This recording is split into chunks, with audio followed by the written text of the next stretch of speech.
This is BBC Newsline in Northern Ireland. I'm Declan Harvey. Our top story this evening. The DUP MP Jim Shannon has been charged with assaulting a woman. It's thought the 5 teenagers killed in County Kildare had been filming a social media stunt driving the wrong way up a motorway. You have cars seemingly playing Russian roulette with their own lives and the lives of innocent members of the public every weekend now.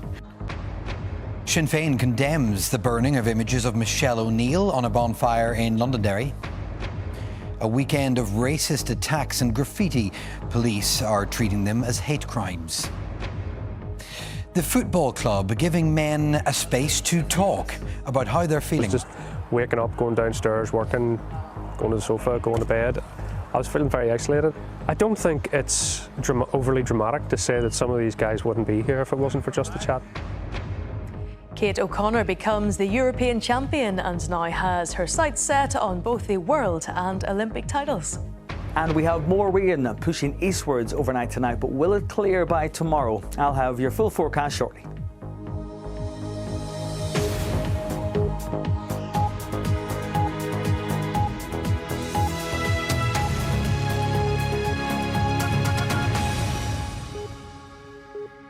Hello, welcome to Monday's programme. The long-standing DUP MP for Strangford, Jim Shannon, has been charged with assaulting a woman. His party leader has said they've been aware of the allegations for a couple of years, but they will not preempt the outcome of the case, and Mr Shannon remains in the party. Our political correspondent, Jane McCormack, has our top story this evening. Jim Shannon is one of our most well-known MPs, a DUP stalwart with a political career spanning several decades in Strangford. Now it's emerged he's facing court proceedings, namely an allegation of common assault dating back to the 1st of October 2023 against a female family member. The 71-year-old didn't attend Newtownards Magistrates Court today, where the case is being heard. In Belfast, the DUP leader was back from summer break and was asked for his reaction. This is now the third occasion upon which the PPS have considered it, and they are now asking the courts to decide. And from a party perspective, whilst we commenced internal proceedings, we suspended them once we were aware that the courts were now involved. And it is a matter that is going to have to be determined by the court. Asked whether the party should have been more open about the issue. But it's not for us to be open about. On 2 previous occasions, the Public Prosecution Service decided that there was no case to answer. They have now decided that rather than make that decision for the 3rd time, the court should adjudicate on it. And you can draw an inference from what I am saying, but I'm not going to engage in speculation.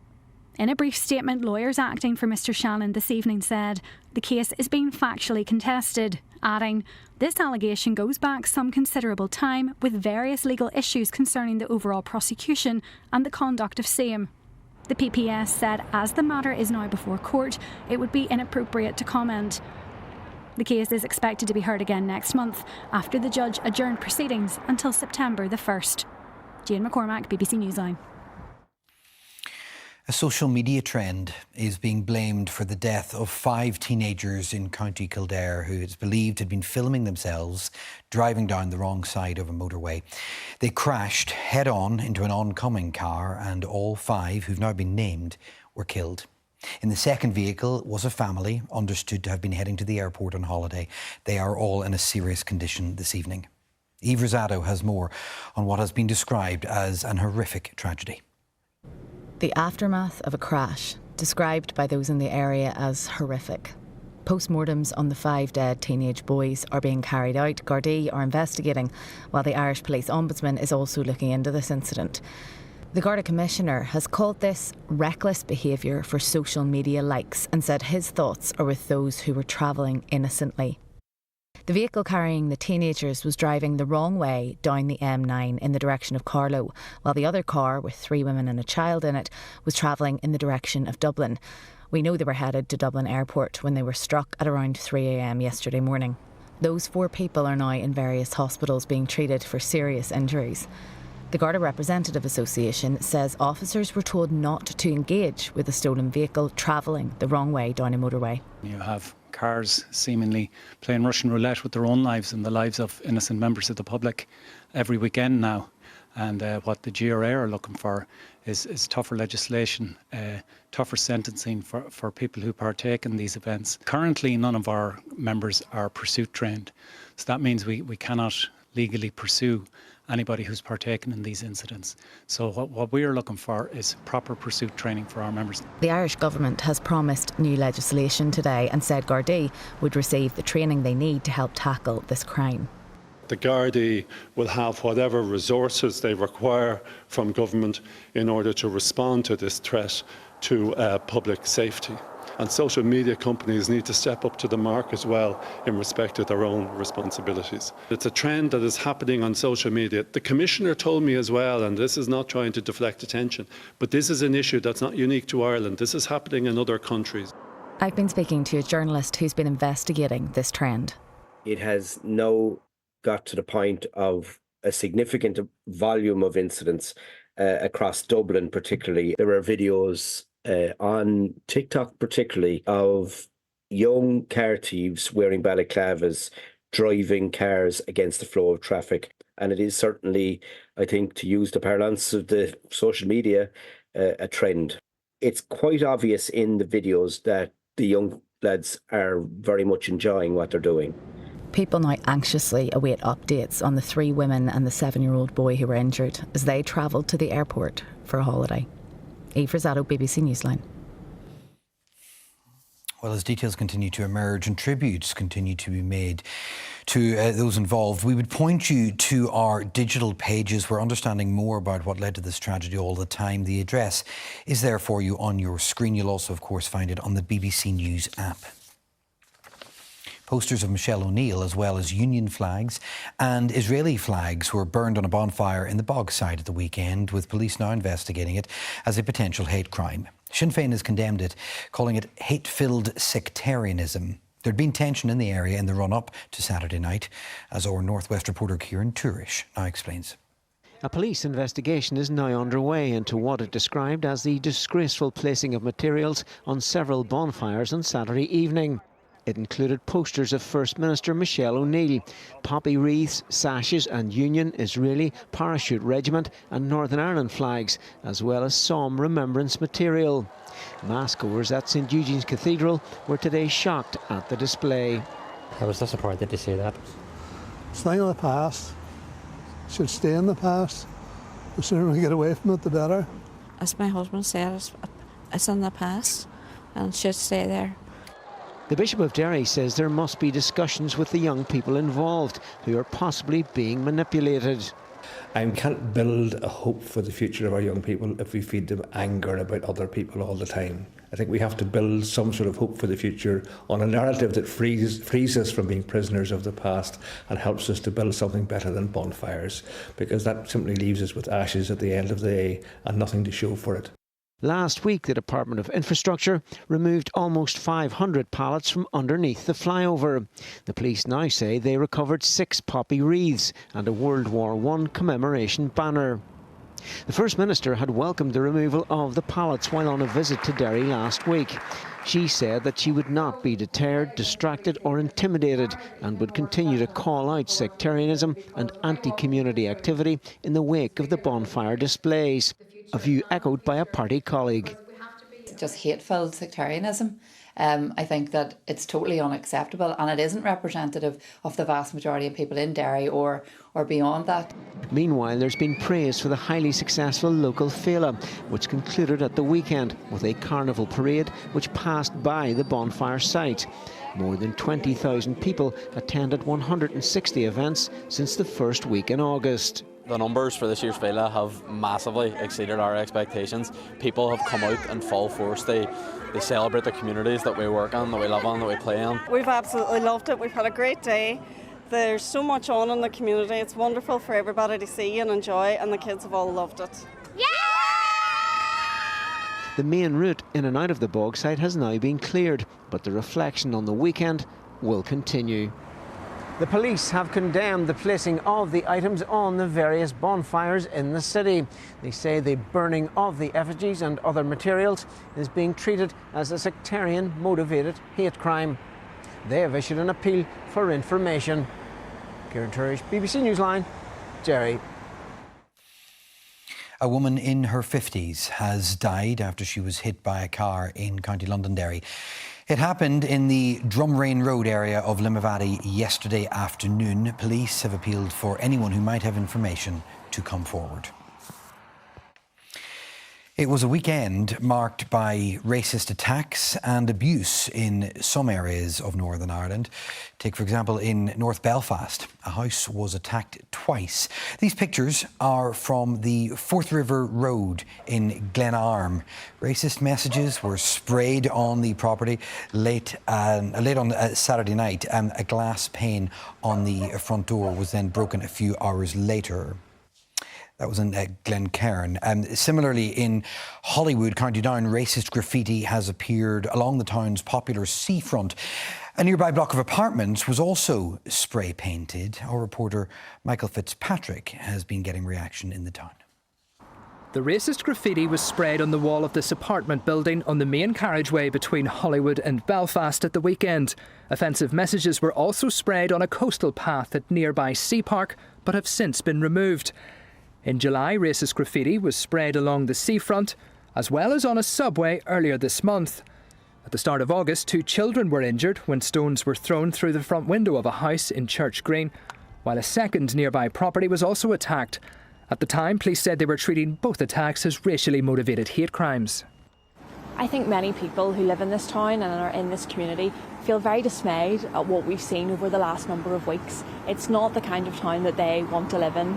I was proud to sign a community statement alongside church groups and community groups in Hollywood last week to put forward a message that Hollywood is a welcoming place, it's an inclusive place where we deal with our differences peacefully, not through attacks and putting stones through windows. Police said their investigation into the attacks on the 2 homes is ongoing. They said there is nothing to confirm a link between the incidents and the recent graffiti in the town. This local councillor sits on the Ards and North Down Police and Community Safety Partnership. He says there can be no justification for racist graffiti and believes a very small minority of people are involved. At the PSNI, I've been speaking with them today and over the last couple of weeks. They're obviously investigating this, and we're going to try and put the people responsible for this, bring them to justice, because it's not what the community want. You mentioned the fact that there was the dispute of a family being attacked. There's absolutely no evidence to suggest that that is linked in any way, and I would suggest that it isn't. The PSNI say they are treating the racist graffiti as a hate-motivated crime and say there is no place in society for this type of behaviour. They have appealed for anyone who may have information to come forward. Michael Fitzpatrick, BBC Newsline, Hollywood. Now, this is Billy Caldwell and his mum. You may well remember Billy. He's the young man who triggered a change in the law here around prescribing cannabis. Billy had been suffering hundreds of epileptic seizures every day, but since being given cannabis as medication, he's been 3 years seizure-free. Our South West reporter Elaine Mitchell has checked back in with Billy and his mum Charlotte, who says her son is now thriving.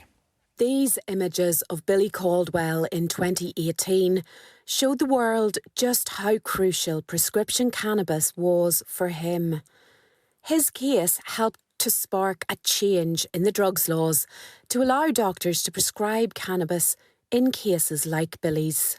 Billy suffers from a very severe form of epilepsy. Billy would have suffered anything between 300 to 800 seizures a day, life-threatening seizures, to the degree whereby the doctors just said, stop counting them. He's come a long way since, and his mother has been by his side every step of the way.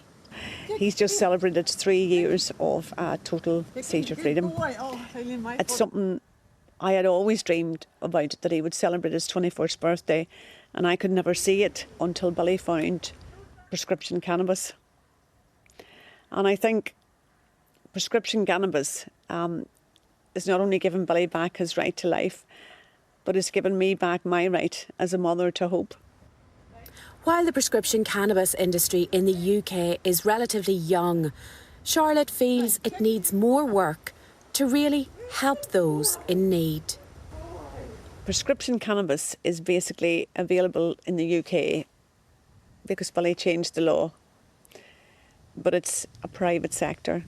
So it's in the private sector, prescribed in the private sector. You've got to buy it and you've got to pay for it. And those patients don't have a lot of money. So the system, it's not working for the vulnerable chronically ill. Behind the history and the headlines, Billy has thrived. He loves the beach, horses and Harry Potter. And for his mum, his access to prescription cannabis has changed their life in every way. There's a quietness about our house now. It's not chaos and beeping machines and medicines lined up along the counter and fear. Because I remember, going to bed at night, scared to go to sleep, in case I would have woke up and Billy would have been lying stiff and blue beside me. I don't have that fear anymore. Well, our thanks to Billy and Charlotte. It's long been acknowledged that men can often find it harder to ask for help when they are struggling with their mental health.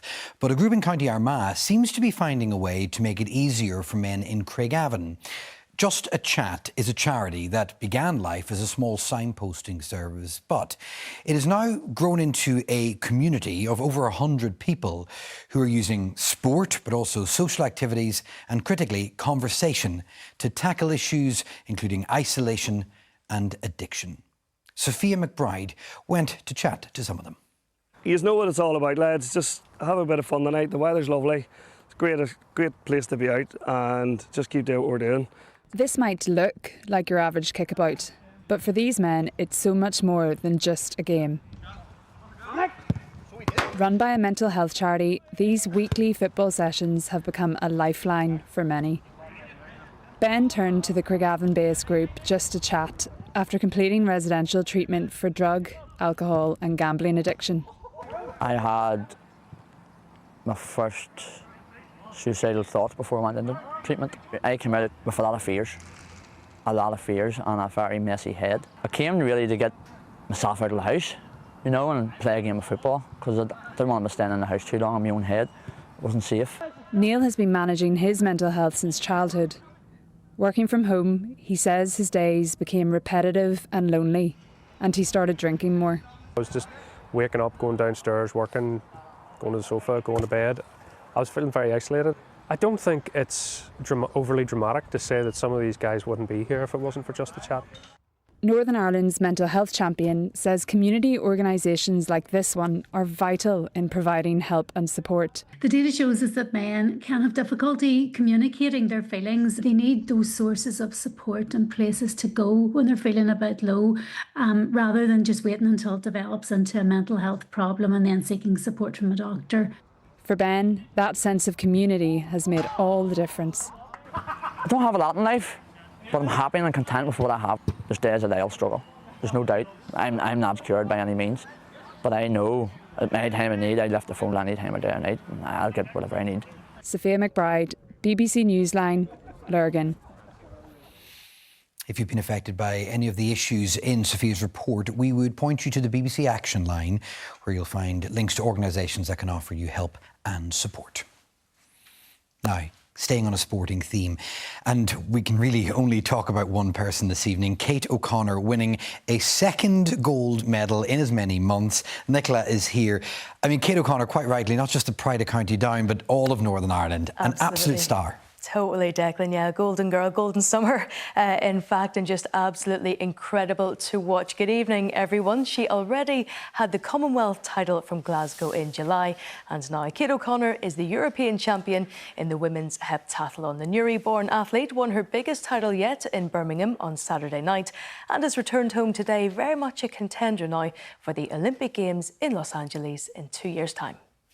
She's the Commonwealth champion, Kate O'Connor, and she's going to become the European champion here because Oosterwegel cannot find that gap, cannot open it up. Kate O'Connor clinching European gold, but she insists there's even better to come. And she is the European champion, to a roar from all the Irish fans and many more besides inside the Alexander Stadium, adding the European title to the Commonwealth title.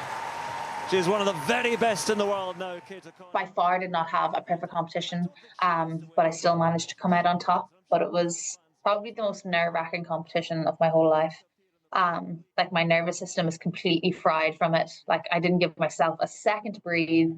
It was, yeah, an incredibly nerve-wracking competition. But I think that this one is even more sweeter because of the fight that I had to put in, and nobody knew whether I had that gold medal until I crossed the line. And with her 2 gold medals this summer, she's established herself as world class. O'Connor goes clear. Fantastic. What a takeoff as well. You could feel the power coming out of the track as she took. And look at that reaction as well. What a first day. I've got 2 titles to my name now, and the next POA is to get world title and then an Olympic title, and that is ultimately the aim. And yeah, I think it's really exciting that I put myself in the mix and I'm speaking like this and thinking these sort of things and thinking that I'm 100% going to be in the mix for a world title or an Olympic title. But I've got a lot of work to do. But yeah, it's just going back and just like continue chipping away, doing what I'm doing, and staying injury free is the key. Absolutely brilliant. Now, both the Ireland men's and women's teams suffered defeats in their opening group games at the Hockey World Cup yesterday. The women lost 3-2 to their old rivals Spain, while the men's team were beaten 3-1 by Australia. Nigel Ringland reports from the tournament in Belgium. Ireland's men fell victim to some ruthless set-piece efficiency from Australia. It's got in! 3 converted penalty corners left them with a mountain to climb after half-time. There's the strike, gets another one. They are tearing Ireland apart at the set piece. First game of a major tournament, I think there was some nerves in the first half, and it showed against a world-class side like Australia. They punished us in the first half, and we came out in the second fighting a bit more, and yeah, maybe a little bit less respect, but a little bit more guts, and it was unfortunate not to pull it back. The Ireland women did come from behind twice, but were left to rue missed chances in a 3-2 defeat to Spain. There's a strike, it's taking a deflection, it's gone in. That's exactly what they wanted. That has turned the tide completely. Yeah, but look, we've 2 more games in our group, and we know New Zealand lost their first game, so the next game surely is going to be a battle between the 2 of us. But we stick into our processes, and we know what we're good at, and getting back to that. But we played 3 quarters of good hockey today, and just fixing that last quarter, be really happy with it. There's no time to dwell, however, with the now crucial second group games tomorrow.